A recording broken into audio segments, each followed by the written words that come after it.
ఇక డీటెయిల్స్ లోకి వెళ్తే కాకినాడ రూరల్ మండలం సూర్యారావుపేట ఎన్టీఆర్ బీచ్ పార్క్ ను అన్ని విధాలుగా అభివృద్ధి చేసేందుకు చర్యలు తీసుకోవడం జరిగిందని కాకినాడ జిల్లా కలెక్టర్ షణ్మోహన్ సగ్లీ పేర్కొన్నారు. కాకినాడ రూరల్ మండలంలోని సూర్యారావుపేట వద్దనున్న బీచ్ పార్క్ సందర్శకులకు అనువుగా తీర్చిదిద్దేందుకు అవసరమైన చర్యలు చేపట్టాలని జిల్లా కలెక్టర్ షణ్మోహన్ సగ్లీ అధికారులను ఆదేశించారు. కాకినాడ బీచ్ ను జిల్లా కలెక్టర్ షణ్మోహన్ పంచాయతీ పర్యాటక శాఖ, జిల్లా ప్రజా పరిషత్ కూడా తదితర శాఖల అధికారులతో పరిశీలించారు.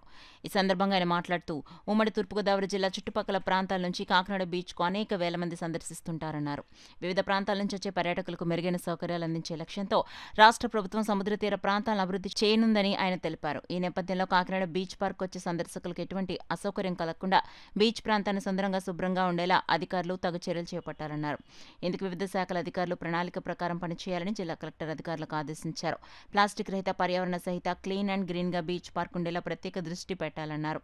శిల్పారామం, బీచ్ ఫ్రంట్ ప్రాంతాల్లో వివిధ వ్యాపార కార్యకలాపాలు నిర్వహిస్తున్న వారి వివరాలు నివేదిక సిద్ధం చేయాలన్నారు. ప్రధానంగా భవిష్యత్తులో బీచ్ పార్క్ ను మరింత అభివృద్ధి చేసేందుకు చేపట్టబోయే పనులపై అధికారులు దృష్టి సారించాలని జిల్లా కలెక్టర్ అధికారులకు స్పష్టం చేశారు. మా యొక్క సమస్యని, మా ఉపాధి కోల్పోతున్నామన్న సమస్యని జిల్లా కలెక్టర్ గారికి మాకు వివరించగా ఆయన మాకు చెప్పారు. ఇక్కడ పార్కింగ్ వసూలు చేయడం వల్ల జీవనోపాధి మనం కోల్పోతున్నామని చెప్పి సమస్య మీద మేము పోరాడుతున్నాం. ఈ సూర్యాపేట గ్రామానికి చెందాలని చెప్పేసి ఇక్కడ అభివృద్ధి చెందిన తర్వాత ఎటువంటి పార్కింగ్ ఫీజును వసూలు చేయాలని చెప్పేసి మన కలెక్టర్ గారికి మనం వినిపించుకున్న తర్వాత మీ విన్నపం మేము అంగీకరిస్తున్నాము, మీకు త్వరలోనే మీకు దీని గురించి వివరణ ఇస్తానని చెప్పేసి మాకు హామీ ఇచ్చారు. ఎటువంటి పార్కింగ్ ఫీజు వసూలు అవ్వకుండా అభివృద్ధి చెందిన తర్వాత ఎటువంటి విధాలైనా జరుగుతాయి, అప్పటి వరకు ఏవి జరగవని చెప్పేసి మాకు మాట ఇచ్చారు. కలెక్టర్ గారికి ధన్యవాదాలు తెలియజేసుకుంటూ మా సాగర్ వత్తం దగ్గర నుంచి విన్నపం తెలియజేసుకుంటాం.